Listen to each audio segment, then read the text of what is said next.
મારી જોડે છે Rakesh. He's from Bharuch, almost 190 kilometers away from my city.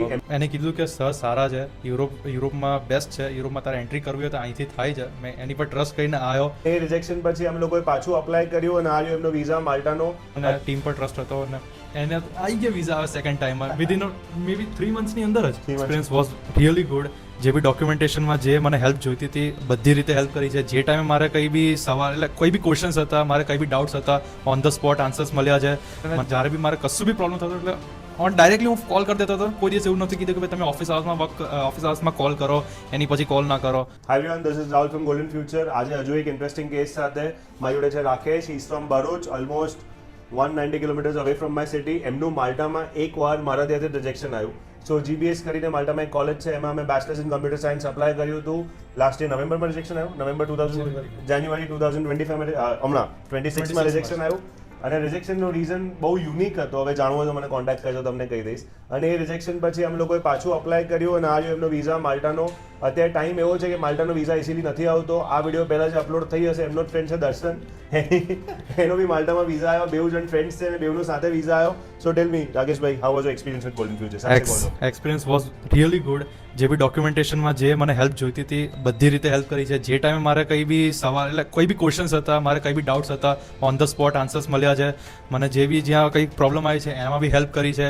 Interview પ્રિપેરેશનમાં B સરસમાં help કરી છે. અને જ્યારે બી મારે કશું બી પ્રોબ્લેમ થતો એટલે ડાયરેક્ટલી હું કોલ કરી દેતો હતો. કોઈ દિવસ એવું નથી કીધું કે ભાઈ તમે ઓફિસ આવર્સમાં કોલ કરો, એની પછી કોલ ના કરો. જે બી ટાઈમ પર કોલ કરે, રિસીવ કરે છે, આન્સર્સ આપે છે. એટલે experience was really such a good experience. Counsellor Urvi હતા. હા, ઉર્વીમાં હતા. કેમ કે અમારા લોકોનું કામ એટલું વધી ગયું છે, એમાં ઘણા બધા team members work from home જતા રહ્યા છે. ઉર્વી અત્યારે તમને ઓફિસમાં નહીં દેખાય, બટ એ ભલે વર્ક ફ્રોમ હોમ કામ કરે. તમને લાગ્યું જરાય એવું? ના જરા બી નહીં. એટલે એમનો સ્વભાવ બી એટલો સારો હતો અને બેકગ્રાઉન્ડ નોઇઝ બી એટલે કોઈ દિવસ આવતો નહોતો. પણ લાગ્યું નહોતું કે વર્ક ફ્રોમ હોમ કરે છે. એવું હતું કે ભાઈ ઓફિસથી જ કરે છે. But really she is very experience. એટલા લોકો એક્સપિરિયન્સ હતા, બધા વર્ક ફ્રોમ હોમ જતા રહ્યા છે. હા. અને તમે જ્યારે ફર્સ્ટ ટાઈમ અહીંયા કાઉન્સેલિંગ માટે આવ્યા હતા અમારે ત્યાં, ત્યારે જ્યારે ફર્સ્ટ ટાઈમ મારું ઇન્ટરેક્શન થયું ત્યારે કેવું લાગ્યું હતું તમને? એવું લાગ્યું હતું કે અહીંયાથી જવાય કે હજુ કંઈક વિચારવા જેવું? એમાં એવું હતું કે હું એકચ્યુઅલી મારા ફ્રેન્ડ દર્શનના થ્રુ આવ્યો હતો, જેના વિઝા હમણાં મારથી પહેલાં લાગી છે 1 વીક પહેલાં. તો એને કીધું કે સર સારા છે, યુરોપમાં બેસ્ટ છે, યુરોપમાં તારે એન્ટ્રી કરવી હોય તો અહીંથી થાય છે. મેં એની પર ટ્રસ્ટ કરીને આવ્યો, કાઉન્સિલિંગ કર્યું. મને સર પર ટ્રસ્ટ આવ્યો, એમની ટીમ પર ટ્રસ્ટ આવ્યો. મેં કાઉન્સિલિંગ સ્ટાર્ટ કર્યું. એ ટાઈમે બી બધા ડોક્યુમેન્ટ્સમાં બધું એટલે બધી રીતે એમને સાચવી લીધું, બધું કર્યું. એ જે રીઝન જે રિજેક્શનનું હતું એ બહુ યુનિક હતું.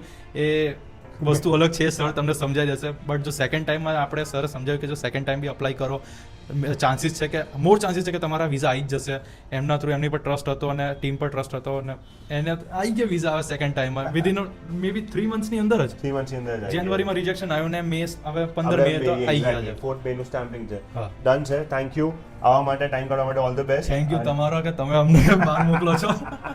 અને જે લોકો યુરોપ જવા માંગે છે, કોઈ બી યુરોપિયન કન્ટ્રીમાં જવા માંગે છે, please contact us. Will make sure that તમે યુરોપ જાઓ. Thank you. This is Rahul Sheth signing of.